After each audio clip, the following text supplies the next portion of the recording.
어느 날, 한 어린 소년이 책상 근처에서 맴돌며 의자 뒤쪽의 다리가 닿지 않도록 거부하는 모습을 보았다. 세심한 학교 관리인은 이를 단지 아이의 별난 행동으로 치부할 뻔했지만 그 소년의 다리에 미세한 떨림을 발견했다. 그리고 한 가지 섬뜩한 세부사항이 모든 것을 바꿔놓았다.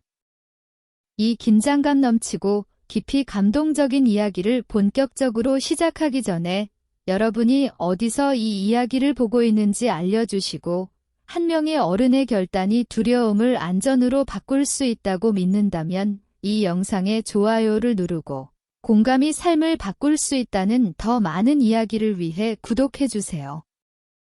월리스 씨는 하이랜드 오크스 초등학교에서 14년이라는 긴 세월 동안 일해왔다. 그 시간 동안 그는 학교의 일상적인 리듬 속에서 익숙하지만 크게 주목받지 않는 존재가 되었다. 매일 아침, 대부분의 교사들이 도착하기도 전에 그는 문을 열고 불을 켜며 텅 빈 복도를 부드럽고 따뜻한 빛으로 채웠다. 건물은 학습, 웃음, 그리고 젊은 에너지로 가득한 또 하루의 조용한 약속으로 활기를 띠었다. 그는 고독을 전혀 개의치 않았다. 말수가 적은 그는 교사들의 수다나 분주한 교실의 소음보다 고요의 편안함을 선호했다. 월리스 씨의 일은 단순했지만 중요했다. 그는 바닥을 쓸고 새는 파이프를 고치며 학교가 질서정연하게 유지되도록 했다. 하지만 그의 역할은 단순히 오물을 치우거나 전구를 교체하는 것 이상이었다. 그는 모든 것, 특히 아이들에게 주의를 기울였다. 그는 책을 꼭 쥐고 있는 아이들, 무리에서 떨어져 어색해 보이는 아이들 같은 작은 것들을 알아챘다. 그는 교사도 상담가도 아니었다. 하지만 월리스 씨는 때로는 그저 곁에 있는 것만으로도 충분히 중요한 역할을 할 수 있다고 믿었다. 그는 공식적인 보호자나 관리자의 직함은 없었지만 조용한 방식으로 그 역할을 수행했다. 그는 힘들어 보이는 아이들, 잘 어울리지 못하거나 혼자 있는 아이들을 눈여겨보았다. 그는 결코 질문을 던지거나 간섭하지 않았지만 항상 그 자리에 있었다. 아이가 재킷이 필요하면 하나를 구해줬고 수업에서 어려움을 겪는 아이가 있으면 도움을 받을 수 있는 곳을 알려줬다. 큰일은 아니었지만 그가 할 수 있는 일이었다. 그리고 대부분은 그의 이런 행동을 눈치채지 못했다. 그는 그것도 개의치 않았다. 익명성은 그가 조용히 소란 없이 자신의 일을 할 수 있게 해주었고 다른 사람들이 볼 수 없는 것들을 볼 수 있게 했다. 그리고 그때 그는 오웬 밀러를 알아챘다. 오웬은 달랐다. 월리스 씨가 그를 처음 본 순간 뭔가 잘못됐다는 것을 직감했다. 오웬은 나이에 비해 작았고 아마 8, 9세쯤 되어 보였다. 검은 머리는 항상 눈을 가리며 마치 세상에서 숨으려는 듯 했다. 하지만 월리스 씨의 주의를 끈 것은 오웬의 행동이었다. 다른 아이들과 달리 오웬은 절대 앉지 않았다. 수업 시간에도, 점심 시간에도, 심지어 동화 시간에 깔개 위에서도 앉지 않았다. 그는 항상 벽 근처에서 맴돌며 발을 옮겨가며 서 있었다. 마치 벽 속으로 사라지려는 듯이 처음에 월리스 씨는 오웬이 그저 별난 아이, 가만히 있지 못하는 활기찬 아이일 뿐이라고 생각했다. 아이들은 때때로 그런 식이었다. 특히 에너지가 넘치고 방향을 잡지 못하는 아이들이, 하지만 오웬의 자세에는 뭔가 다른 것이 있었다. 단순한 초조함이 아니라 조용한 공포 같은 것이 그를 계속 서 있게 만드는 듯 했다. 오웬은 항상 떨어져 서 있었고 다른 아이들과 거의 교류하지 않았다. 말을 할 때도 그의 목소리는 속삭임보다 조금 큰 정도였고 들리는 것이 두려운 듯 했다. 오웬의 옷도 제대로 맞지 않았다. 바지는 발목 위로 짧았고 셔츠는 훨씬 큰 사람에게서 물려받은 듯 헐렁하게 걸쳐져 있었다. 그 옷은 그를 더 작고 더 연약해 보이게 했다. 월리스 씨는 오웬이 항상 팔을 가슴 위로 단단히 묶거나 등 뒤로 숨기며 마치 자신을 뭔가 또는 누군가로부터 보호하려는 듯한 모습을 알아챘다. 하지만 월리스 씨를 불안하게 만든 것은 오웬의 옷이나 몸짓만이 아니었다. 그것은 그의 눈빛이었다. 오웬의 눈은 다른 아이들과 달랐다. 항상 방 안을 살피며 마치 나쁜 일이 일어날 것을 기다리는 듯한 경계하는 눈빛이었다. 오웬은 모든 순간이 처벌로 변할 수 있는 세상에서 사는 듯했다. 때때로 월리스 씨는 그 눈빛에서 두려움의 깜박임을 보았다. 학교 같은 곳에서 어울리지 않는 무언가였다. 점심시간에 다른 아이들이 웃고 떠들 때 오웬은 식당 뒤쪽에 머물며 테이블에서 떨어져 줄 뒤에 서 있었다. 결코 어울리지 않았다. 어느 날 월리스 씨는 오웬과 그의 담임인 다우닝 선생님의 대화를 우연히 들었다. 선생님이 오웬에게 앉으라고 부드럽게 설득했지만 그는 거절했다. 그의 대답은 이해하기 어려웠다. 너무 오래 앉으면 오웬이 월리스 씨가 들을 수 있을 정도로 작게 속삭였다. 멍이 다시 생겨요. 월리스 씨의 심장이 멈춘 듯했다. 멍. 그는 문 밖에서 멈춰 서서 오웬의 작은 목소리를 들었다. 그건 단순히 앉기 싫어하는 아이의 변명이 아니었다. 그 단순한 문장 속에는 더 깊고 더 어두운 무언가가 숨겨져 있었다. 뭔가 잘못됐다. 그 말은 그를 계속 따라다녔다. 멍이라니 오웬은 어린 소년에 불과했다. 왜 그런 말을 했을까? 월리스 씨는 아이가 곤경에 처했다는 것을 알아차릴 만큼 충분히 알았다. 그리고 오웬의 눈빛과 발을 옮기는 모습에서 이건 단순한 반항이나 고집이 아니라는 것을 알았다.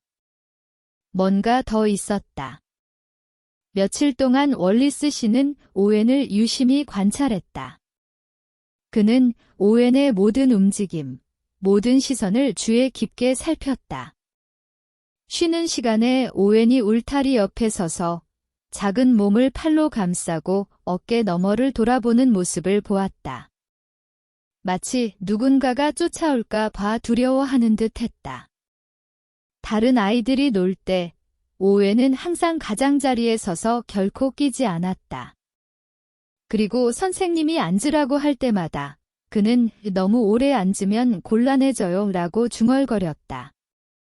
그 말은 월리스 씨에게 이해가 되지 않았다. 앉는 것에서 어떤 곤란이 올 수 있단 말인가? 월리스 씨는 어떻게 해야 할지 몰랐다. 그는 교사도 상담가도 아니었다. 그는 훈련받은 사람이 아니었다. 하지만 이를 무시할 수는 없었다. 그는 해야 할 일이 있다는 것을 알았다. 그는 그저 문제를 덮을 수 없었다. 누구든 오웬의 조용한 도움 요청을 들어야 했다. 그래서 월리스 씨는 자신이 할 수 있는 일을 하기로 했다. 그는 관찰하고 지켜보았다. 그리고 날이 갈수록 미스터리는 깊어졌고 오웬의 눈빛 속 두려움은 더 강해졌다. 그 소녀는 뭔가를 숨기고 있었다. 말할 수 없는, 공유할 수 없는 무언가를. 그리고 월리스 씨는 그게 무엇인지 알아내기로 결심했다. 월리스 씨는 자신의 단순한 일상적인 관찰이 곧 아무도 예상하지 못한 비밀을 드러내게 될 줄은 몰랐다. 그의 심장을 아프게 하고 오웬의 삶을 영원히 바꿀 비밀을. 월리스 씨는 하이랜드 오크스 초등학교에서 14년 동안 일하며 아이들의 리듬, 특이한 점, 그리고 어려움을 알아챘다.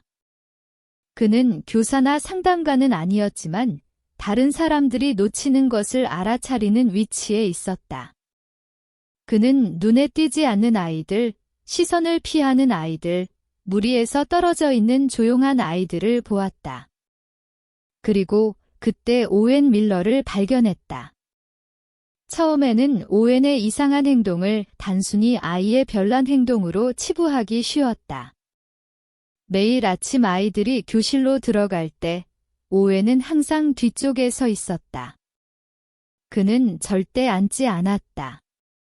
수업 중에도, 점심시간에도, 동화시간에 깔개 위에서도 아니었다. 다른 아이들이 편안히 자리에 앉을 때 그는 발을 옮기며 맴돌았다. 월리스 씨는 이런 행동을 본 적이 있었다. 지나치게 활발하거나 지루해하거나 에너지가 너무 많아 가만히 있지 못하는 아이들. 하지만 이건 달랐다. 오웬은 나이에 비해 작았고 옷은 잘 맞지 않았다. 그는 날이 갈수록 더 그림자 속으로 사라지는 듯했다. 그의 눈은 항상 방 안을 훑으며 뭔가 일어날 것을 기다리는 듯했다.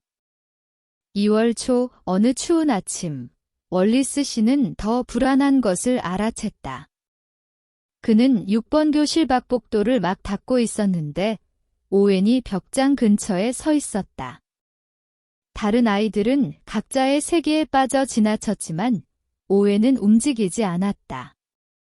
그냥 서 있었고 배낭은 한쪽 어깨에 걸쳐져 있었으며 다리는 미세하게 떨리고 있었다. 월리스 씨는 그 아이의 시선의 무게를 느낄 수 있었다. 그는 불안하거나 초조한 아이들을 본 적이 있지만 이건 달랐다. 오웬의 몸짓은 그가 뭔가를 숨기고 있다는 것을 말해줬다. 그 떨리는 다리가 월리스 씨의 주의를 끌었다.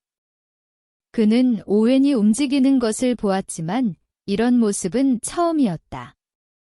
오웬이 교실로 더 들어가지 못하는 모습은 월리스 씨를 불안하게 했다. 조심스럽게 그는 물걸레 통을 옆으로 밀고 소년에게 다가갔다. 그의 목소리는 따뜻하고 위협적이지 않게 하려 했다. 오웬, 괜찮니? 월리스 씨가 부드럽게 말했다. 잠시 동안 오웬은 대답하지 않았다. 그는 불안한 눈으로 월리스 씨를 바라보았고 말해도 안전한지 고민하는 듯했다.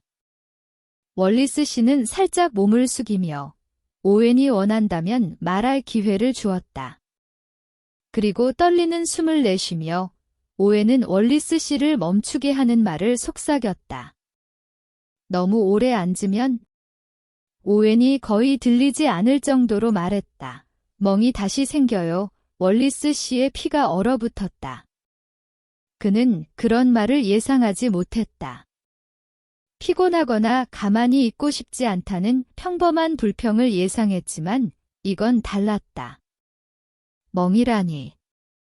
월리스 씨의 마음은 그 말을 처리하려고 빠르게 뛰었다. 오웬은 그에게 대답할 기회를 주지 않았다. 말을 마친 순간 소녀는 말하는 것 자체가 너무 큰일인 듯 급히 몸을 돌렸다. 그는 교실로 들어가며 배낭이 등을 치며 사라졌다. 월리스 씨는 한참 동안 그 자리에 서 있었다. 심장이 크게 뛰며 방금 들은 말을 이해하려고 했다. 멍이 다시 생겨? 그게 무슨 뜻이지? 그의 첫 본능은 이를 무시하는 것이었다. 아이들은 긴장하거나 무서울 때 이상한 말을 하곤 했다. 하지만 오웬이 말한 방식, 월리스 씨를 바라본 눈빛은 단순한 말이 아니었다. 그것은 도움을 요청하는 외침이었다. 그는 다시 일 시작했지만 그의 마음은 여전히 혼란스러웠다.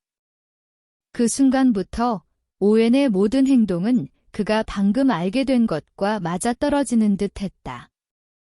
앉지 않는 모습, 놀이터 가장자리에 맴도는 모습, 가슴 위로 팔을 단단히 묶는 모습은 마치 자신을 보호하려는 듯했다. 월리스 씨가 더 관찰할수록 오웬의 행동이 두려움에 의해 형성되었다는 것을 깨달았다. 그가 아직 이해하지 못하는 어떤 두려움이었다.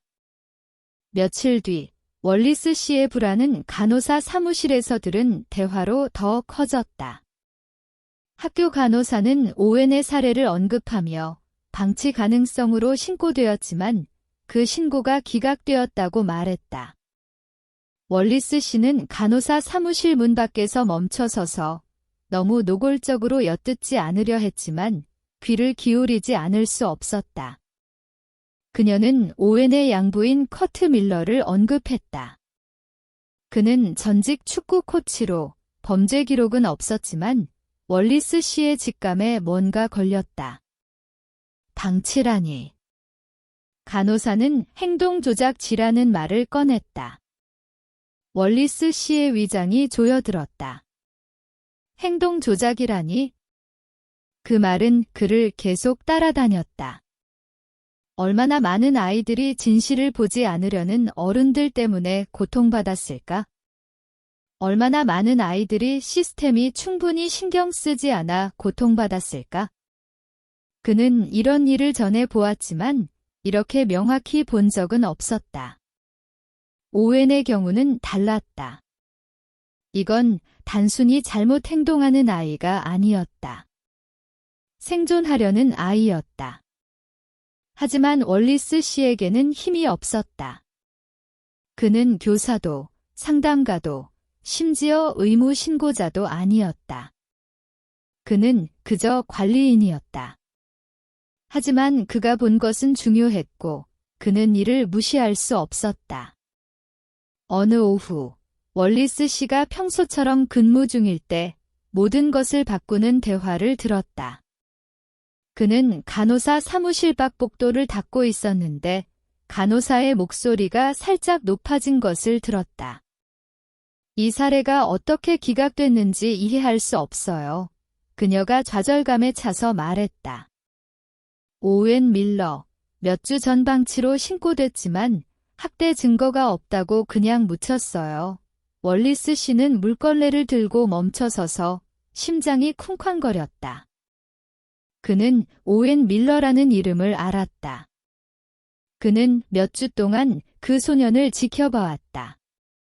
하지만 간호사의 말을 듣고 뭔가가 그의 안에서 딱 맞아떨어졌다. 오웬의 사례가 기각됐다. 학대 증거가 없다. 그 말은 월리스 씨의 마음속에서 메아리 쳤다. 그는 충격을 숨기려 애썼다. 간호사가 말을 이어갔다. 양부인 커트 밀러, 학대 기록은 없지만 시스템이. 월리스 씨의 피가 차갑게 식었다. 그는 그 이름을 들어본 적이 있었다. 커트 밀러, 오웬의 양부, 종이상으로는 범죄 기록이 없는 전직 축구 코치. 하지만 그건 멍이나 오웬의 눈빛 속 두려움을 설명하지 못했다. 그는 너무 오래 앉으면 안 된다고 왜 그런 말을 했을까? 월리스 씨는 충격받았다. 어떻게 이런 일이 일어날 수 있지? 아이들을 보호해야 할 시스템이 이를 놓쳤다고? 그는 시스템이 결함이 있다는 것을 알았다. 하지만 이건 달랐다. 이건 위험에 처한 아이였다. 그리고 아무도 행동하지 않았다. 그의 마음은 빠르게 뛰었다. 뭔가 해야 했다. 하지만 그는 사회복지사도 형사도 아니었다. 그는 그저 관리인, 배경 속의 조용한 관찰자였다. 하지만 그 순간 그의 안에서 뭔가가 끊어졌다. 그는 더 이상 가만히 있을 수 없었다. 오웬은 도움이 필요했다. 하지만 그는 조심해야 한다는 것도 알았다. 너무 세게 밀어붙이면 상황을 더 악화시킬 수 있었다. 그는 증거가 필요했다. 오웬이 겪고 있는 것을 증명할 수 있는 확실한 증거가. 그리고 조사가 시작되었다. 하지만 이건 시작에 불과했다. 그리고 월리스 씨는 이 토끼굴이 얼마나 깊은지 전혀 몰랐다. 월리스 씨는 몇 주 동안 오웬을 지켜보며 그의 걱정은 날로 커졌다. 소년의 행동은 이상했다. 앉기를 거부하는 것, 교실 가장자리에서 맴도는 것, 어깨에 늘 긴장감이 있는 것, 단순한 초조함이 아니었다. 표면 아래에는 더 깊고 더 어두운 무언가가 있었다. 하지만 그는 무엇을 할 수 있을까? 그는 그저 관리인이었다. 아무도 그의 말을 진지하게 듣지 않을 것이다. 그는 교사도, 상담가도, 의무 신고자도 아니었다. 그의 일은 청소하는 것이지 간섭하는 것이 아니었다. 하지만 오늘은 달랐다. 평범한 월요일 아침, 월리스 씨가 남자 화장실에 갖다 끈 바닥을 물걸레로 닦고 있을 때 희미한 소리가 그를 멈추게 했다. 부드럽고 억눌린 헐떡임, 거의 흐느끼는 듯한 소리였다. 그는 본능적으로 문 손잡이를 잡았다. 뭔가 잘못됐다. 그는 문을 천천히 밀었고 경첩의 삐걱거리는 소리가 고요 속에서 크게 들렸다. 그리고 마지막 칸막이에서 오웬이 차가운 화장실 타일 위에 무릎을 꿇고 있었다. 그의 팔은 배를 단단히 감싸고 마치 보이지 않는 무언가로부터 자신을 보호하려는 듯 얼굴은 손에 파묻혀 있었다. 월리스 씨의 숨이 목에 걸렸다. 소년의 등은 구부러져 있었고 평소에 헐렁한 낡은 셔츠는 얼룩져 있었다. 작은 어두운 반점들이 옷의 이음새를 통해 스며나온 혈흔 같았다. 그의 심장이 쿵쾅거렸다. 혈흔이라니. 오웬은 결코 말썽을 일으키는 아이가 아니었다. 도대체 무슨 일이 일어난 걸까? 그는 소년에게 다가가 조심스럽지만 단호하게 걸음을 옮겼다. 오웬, 괜찮니? 월리스 씨의 목소리는 부드럽고 그를 놀라게 하지 않으려 했다. 오웬은 움찔하며 그 말이 그를 찌른 듯 몸을 떨었다. 그는 잠시 월리스 씨를 올려다보았다가 부끄러운 듯 빠르게 시선을 내렸다. 그의 숨소리는 얕았고 매 숨마다 두려움의 미세한 떨림이 있었다. 월리스 씨는 그의 옆에 무릎을 꿇고 목소리를 차분하게 유지하려 했다. 오웬, 그가 이번엔 더 단호하게 말했다. 무슨 일이니? 오웬의 목소리는 속삭임보다 조금 큰 정도였다. 너무 오래 앉으면? 그가 떨리는 입술로 말을 멈췄다. 멍이 다시 생겨요. 그 말은 월리스 씨에게 따귀처럼 다가왔다. 멍이라니. 이런 말을 이렇게 조용하고 이렇게 소심한 아이에게서 들을 줄은 몰랐다. 그의 심장이 빠르게 뛰었다. 어떤 멍을 말하는 걸까? 오웬은 불편하게 몸을 움직이며 칸막이 가장자리를 잡고 대화에서 멀어지려는 듯 했다. 그의 눈빛에는 명백한 두려움이 있었다. 월리스 씨는 본능적으로 손을 뻗었지만 다시 말하기 전에 오웬은 빠르게 물러났다. 거의 넘어질 뻔하며 그는 더 말할 준비가 되지 않았다. 아직은 아니었다. 오웬이 교실로 사라지자 월리스 씨는 그 자리에 얼어붙은 듯 서 있었다. 그의 마음은 혼란스러웠다. 멍이 다시 생겨 그게 무슨 뜻이지? 그 말은 그의 머릿속에서 계속 맴돌았다. 그의 위장이 꼬였다. 여기엔 훨씬 더 불길한 무언가가 있었다. 그리고 오웬, 이 불쌍한 어린 소녀는 그에게 말하려고, 도움을 청하려고 했지만 말을 찾지 못했다. 섬뜩한 현실이 스며들기 시작했다. 오웬은 이상한 습관이나 잘못된 행동 때문에 앉기를 피하는 것이 아니었다. 그건 더 깊고 고통스럽고 잔인한 무언가였다. 멍이라는 생각이 그를 다시 괴롭혔다. 그는 놀이터에서 아이들이 거칠게 노는 모습을 보았지만 이건 달랐다. 소녀는 겁에 질려 있었다. 그의 눈빛, 움직임 하나하나에서 느낄 수 있었다. 월리스 씨의 본능은 이게 단순한 아이의 이상 행동이 아니라고 말해주었다. 그는 진실을 알아야 했다. 하지만 어떻게? 가슴속에 단단한 매듭을 느끼며 월리스 씨는 더 이상 가만히 있을 수 없다는 것을 알았다. 그의 마음은 선택지로 가득 찼다. 뭘 할 수 있을까? 학교 행정은 그의 말을 진지하게 받아들이지 않을 것이다. 그는 그저 관리인이었다. 오웬의 선생님들은 너무 바빠서 무슨 일이 일어나는지 알아채지 못했다. 하지만 그는 뭔가 잘못됐다는 것을 알았다. 오웬의 말, 멍이 다시 생겨 그 마른 경고의 종소리처럼 그의 귀에 울렸다. 그는 행동해야 했다. 그는 진실을 밝힐 방법을 찾아야 했다. 누구도 부정할 수 없는 확실한 증거가 필요했다. 하지만 어떻게? 월리스 씨는 말이 많은 사람이 아니었다. 하지만 그는 행동하는 사람이었다. 그리고 그가 취하려는 행동은 위험이 따랐다.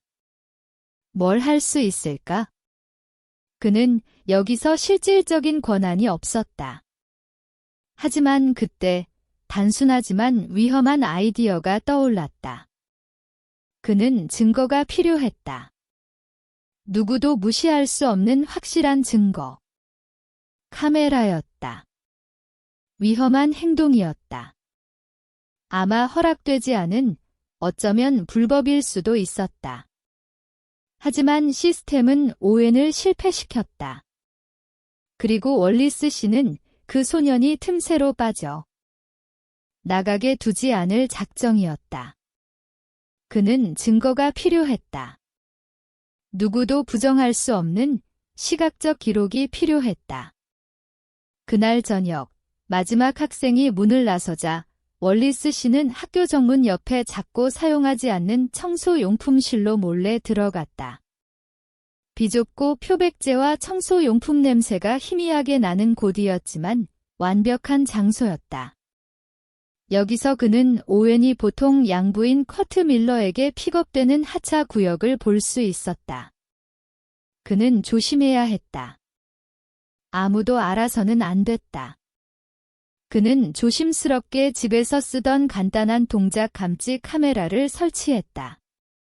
그는 카메라를 정확히 각도를 맞춰 오웬이 매일 아침 도착할 때 커트 밀러가 그를 내려주는 순간을 포착할 수 있도록 했다. 그는 그를 돌봐야 할 사람이었지만 실제로는 그의 고통의 원천이었다. 월리스 씨는 맥박이 빨라지는 것을 느꼈다. 만약 카메라가 작동하지 않으면? 만약 아무도 그의 말을 믿지 않으면? 하지만 그는 그 생각을 밀어냈다. 그는 오웬의 고통이 더 이상 무시되지 않도록 할 작정이었다. 그는 카메라 위치를 마지막으로 확인하며 숨겨지되 촬영이 가능하도록 했다.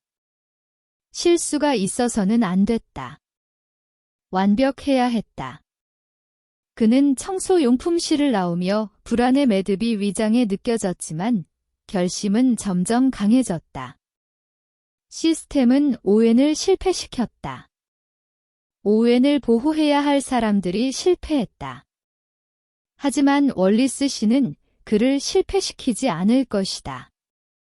이제 그가 할 수 있는 건 기다리는 것뿐이었다. 다음 며칠은 고통스러웠다. 매일 아침 월리스 씨는 카메라 영상을 확인하며 심장이 목구멍까지 차올랐다. 커트의 잔인함을 폭로할 증거를 간절히 바랐다. 하지만 영상은 대부분 별일 없었다. 오웬은 긴장한 모습으로 하지만 다치지 않은 채로 커트의 차에서 내렸다. 학대의 명백한 증거는 없었다.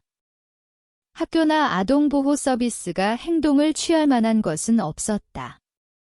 하지만 월리스 씨는 포기하지 않았다. 그는 계속 지켜보고 기다렸다. 그리고 마침내 포기하려던 순간 그 일이 일어났다. 이른 아침, 아직 새벽에 차가운 어둠이 깔린 때였다. 커트의 차가 도착했고 오웬은 평소보다 느리게 마치 걸음마다 고통스러운 듯 차에서 내렸다. 월리스 씨는 화면에 더 가까이 다가가 주의 깊게 지켜보았다. 그리고 그 순간이 왔다. 커트, 덩치 큰 남자가 차에서 나왔고 오웬이 반응하기도 전에 그에게 달려들었다. 카메라는 커트가 오웬의 배낭을 어깨에서 거칠게 잡아당기는 모습을 포착했다. 오웬은 그 힘에 비틀거리며 뒤로 물러섰다. 그리고 단 한순간 카메라는 그것을 잡았다. 날카로운 따귀, 오웬의 뒤통수를 때리는? 많지 않았지만 충분했다. 오웬의 얼굴은 고통으로 일그러졌고 그는 그 타격을 피하려는 듯 비틀거리며 앞으로 나아갔다. 하지만 커트는 멈추지 않았다. 월리스 씨의 심장은 위장으로 떨어졌다. 이게 그가 필요한 증거였다. 그가 기다리던 순간이었다. 카메라는 명백한 공격성, 신체적 폭력을 포착했고 그것은 충분했다. 때가 왔다. 월리스 씨는 이제 누구도 부정할 수 없는 진실을 가지고 있었다. 이제 그가 해야 할 일은 그것을 누군가에게 보여주는 것뿐이었다. 그리고 이번에는 되돌릴 수 없었다. 그 영상은 월리스 씨가 필요로 했던 바로 그 증거였다. 그는 비디오를 저장하고 USB 드라이브에 옮기고 백업도 했다. 그것은 모든 것을 바꿀 증거였다. 다음 아침, 그는 망설임 없이 그 영상을 학교 행정실로 가져갔다. 부교장인 카버 양은 영상을 보며 충격에 빠졌다. 그녀의 얼굴은 화면에서 펼쳐지는 학대를 보며 창백해졌다. 그녀는 그 비디오를 학군의 아동복지 담당자에게 전달하겠다고 약속했다. 하지만 월리스 씨가 그녀의 사무실을 나오며 불안감이 가슴에 자리 잡았다. 그는 할 수 있는 모든 것을 했지만 싸움이 끝난 것이 아니라는 것을 알았다. 시스템은 오웬을 전에 실패시켰다. 다시 실패할 것인가? 이 이야기의 이 지점에서 즐기고 있다면 여기까지 함께 해줘서 감사하다. 좋아요와 구독을 잊지 말아주세요. 이제 더 깊은 이야기가 펼쳐질 것이다. 며칠이 지나며 월리스 씨는 오웬이 안전하다는 어떤 신호를 애타게 기다렸다. 비디오는 아동보호 서비스에 전달되었지만 일이 그가 바랐던 만큼 빠르게 진행되지 않았다. 정의로 가는 길은 관료적인 장애물로 가득했고 예상치 못한 복잡성이 있었다. 커트 밀러는 단순한 양부가 아니었다. 그는 시스템 내에 연줄이 있었고 그로 인해 일이 어려워질 수 있었다. 월리스 씨는 진실이 승리할 것이라 믿고 싶었지만 양육 시스템에 대한 속삭임을 무시할 수 없었다. 과부하되고 자금 부족에 오웬 같은 사례가 틈새로 빠져나가기 너무 쉬웠다. 며칠 뒤 카버 양이 월리스 씨를 사무실로 불렀다. 그녀의 목소리는 차분했지만 공기에는 좌절감이 맴돌았다. 영상은 강력해요. 월리스 씨, 하지만 시스템은 우리가 바랐던 것보다 훨씬 복잡해요. 그녀가 말했다. 커트의 변호사는 그 영상이 맥락에서 벗어났다고 주장하고 있어요. 그 따귀는 단순한 징계 행동일 뿐이라고요. 월리스 씨의 피가 끓어올랐다. 따귀. 그건 학대였다. 징계로 위장한 폭력의 패턴이었다. 하지만 관료의 바퀴는 느리게 움직였다. 커트는 이미 오웬이 불안정하고 이야기를 지어낸다고 주장하며 방어에 나섰다. 그리고 시스템이 이미 사례로 과부하된 상황에서 오웬의 안전을 위한 싸움은 이제 막 시작되었다. 월리스 씨는 직접 나서고 싶었지만 인내해야 한다는 것을 알았다. 하지만 오웬의 안전에 대한 두려움은 견딜 수 없었다. 시스템이 제대로 작동할까? 아니면 커트의 영향력이 오웬을 위험에서 벗어나지 못하게 할까? 월리스 씨는 포기하지 않았다. 그는 오웬의 목소리가 들리도록, 그가 다시 그 집으로 돌아가지 않도록 무엇이든 할 작정이었다. 하지만 앞길은 불확실했고 오웬의 미래를 위한 싸움은 아직 끝나지 않았다. 커트의 폭력적 행동이 발견된 후의 날들은 월리스 씨에게 흐릿하게 느껴졌다. 소식은 들불처럼 퍼졌다. 오웬은 안전했고 커트는 공식적으로 조사받고 있었다. 하지만 월리스 씨가 너무나 잘 알듯 그건 싸움의 끝이 아니었다. 아동복지 시스템은 이미 한계에 달해 있었고 오웬 같은 아이들을 위한 가정이 거의 없었다. 어려운 이나 불복종으로 낙인 찍힌 아이들, 너무 많은 짐을 지고 있는 아이들. 전화는 끊임없이 왔고 오웬에 대해 연락받은 모든 위탁 가정은 그를 거절했다. 그들은 그의 행동 문제를 이유로 들었다. 월리스 씨는 그 말을 들으며 칼에 베이는 듯 했다. 불복종. 조작적. 이렇게 상처받고 부서진 아이를 어떻게 그런 식으로 낙인 찍을 수 있을까? 임시 보호소에 배치된 오웬은 그 어느 때보다 잃어버린 듯 보였다. 그는 무슨 일이 일어나는지 이해하지 못했다. 왜 아무도 그를 원하지 않는지 이해할 수 없었다.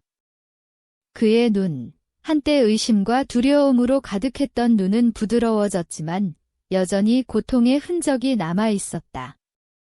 그의 몸에 난 멍은 치유되고 있었지만 그의 영혼에 남은 상처는 지우기 훨씬 어려웠다.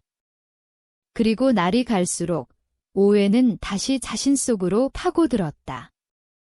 월리스 씨의 삶에 처음 들어왔을 때처럼. 그의 한때 경계하던 표정은 잊혀지고 버려진 듯한 표정으로 바뀌었다. 버려진 장난감처럼. 그때 월리스 씨는 결정을 내렸다. 그는 오웬이 또 다른 실패한 시스템에서 떠돌게 두고 볼 수 없었다. 그는 영웅이 아니었다. 그는 위탁 부모로 훈련받은 적도 없었다. 하지만 그는 집이 있었다. 작은 아파트였지만 더 중요한 것은 오웬이 필요로 하는 것을 줄 수 있었다. 안정, 사랑, 그리고 치유할 수 있는 안전한 장소. 쉬운 결정은 아니었다. 그는 모든 것이 바뀔 것임을 알았다. 그의 삶은 이미 일, 집, 그리고 조용한 밤의 루틴이었다. 그는 아이들, 특히 오웬처럼 깊이 상처받은 아이를 다룬 경험이 없었다. 하지만 오웬이 겪은 모든 것을 생각하면 그를 또 다른 사람에게 보내는 것을 참을 수 없었다. 그래서 무거운 마음으로 월리스 씨는 오웬의 배치를 담당하던 사회복지사에게 갔다. 그는 부드럽지만 단호하게 오웬을 데려갈 의지가 있다고 분명히 했다.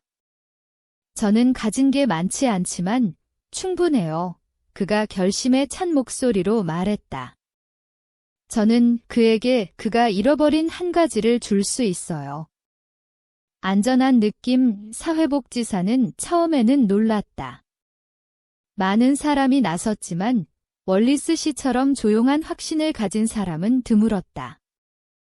그의 집은 여러 면에서 이상적이지 않았지만 그의 것이었고 그는 그것을 실현할 준비가 되어 있었다.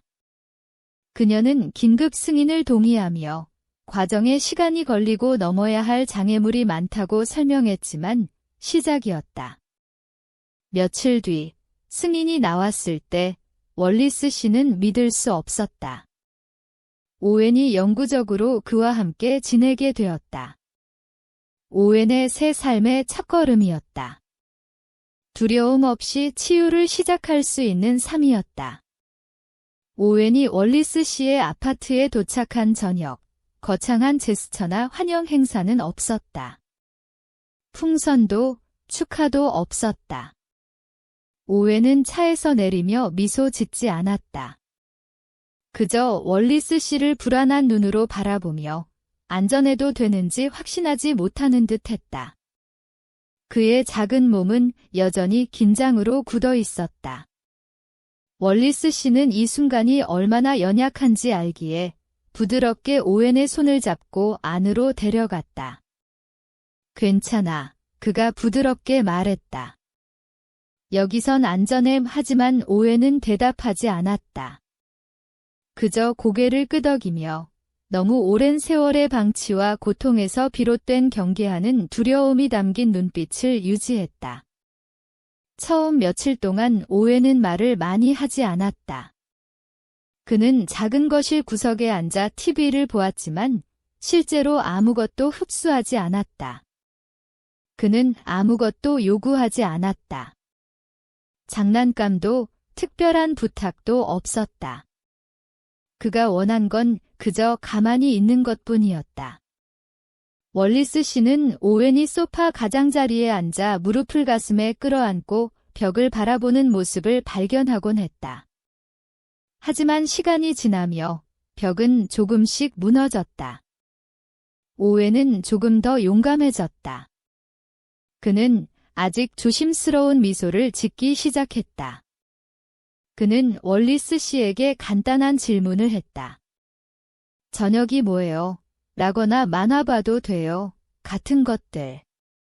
큰일은 아니었지만 작은 즐거움조차 거부당했던 누군가에게는 그가 다시 신뢰하기 시작했다는 신호였다.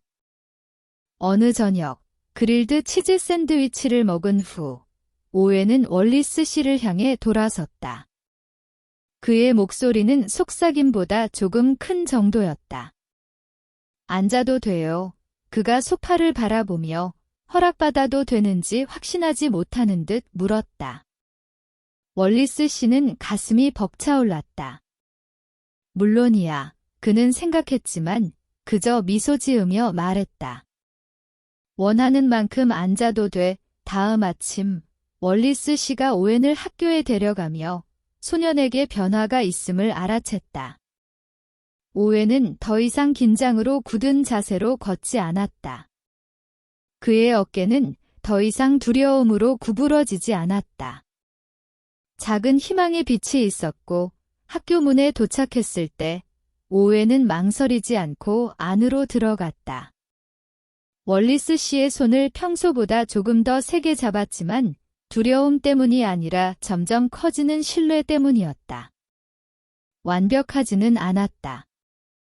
오웬이 악몽에서 울며 깨어나거나 누군가가 너무 빨리 움직이면 공포에 얼어붙는 힘든 날들이 있었다. 하지만 그런 순간들은 점점 줄어들었고 가장 중요한 작은 승리들로 대체되었다. 오웬이 수업 중 테이블에 앉아도 움찔하지 않고 처벌받을 두려움 없이 질문을 하고 월리스 씨를 낯선 사람으로 보지 않고 자신을 보호해줄 누군가로 바라보는 것. 월리스 씨는 더 이상 관리인이 아니었다. 그는 오웬의 보호자, 옹호자, 그리고 안전한 피난처가 되었다. 그리고 앉는 것을 두려워했던 오웬에게 그건 모든 것이었다. 개월이 지나며 월리스 씨가 한 일이 학교에 퍼졌다.